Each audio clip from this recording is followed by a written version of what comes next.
Hi hello नमस्कार, मी सोनुप्रिया तुम्हा सर्वांचं आपल्या नवीन एका व्लॉगमध्ये स्वागत करते. तर आजचा बेत आहे पालकपुरीचा, त्यासोबतच बटाट्याची भाजी पण आहे. सर्वात आधी बाजारातून आणलेली पालक स्वच्छ धुवून घ्यायची. त्यासोबतच मी कोथिंबीर पण चिरून घेतली आहे. बघा इथे मी धुवायला घेतली आहे. सगळं धुवून मग एका मिक्सरच्या भांड्यामध्ये टाकले. मग त्यानंतर बाकी जी लागणारं साहित्य आहे, म्हणजे मिक्सर करताना जे आपण वापरतो कोथिंबीर, लसण, जिरे, ओवा आणि हिरवी मिरची, मग हे सर्व साहित्य एका ताटामध्ये घेतले.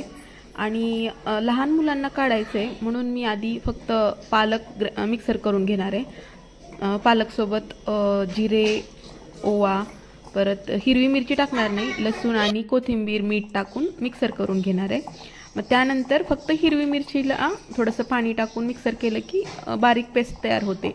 मग ते नंतर आपण टाकू शकतो पिठामध्ये. हे बघा इथं मी हे बॅटर तयार केलेलं आहे पालकाचं. यामध्ये सगळंच टाकलेलं आहे. वास तर इतका छान येतो आहे काय सांगू.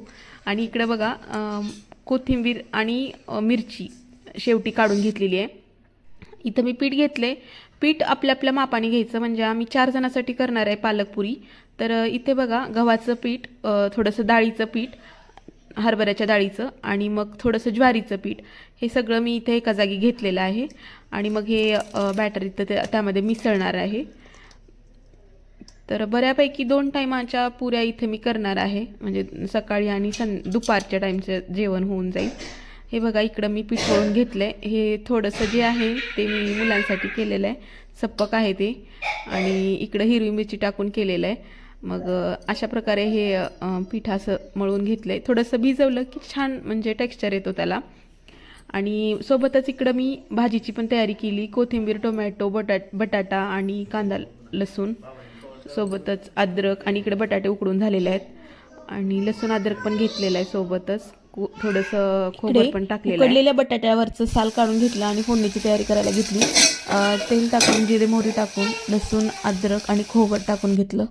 त्यानंतर मी कांदा टाकला, टोमॅटो टाकला आणि मग बटाटा टाकून हे अशा प्रकारे थोडी सरभरीत अशी बटाट्याची भाजी घेतली करून.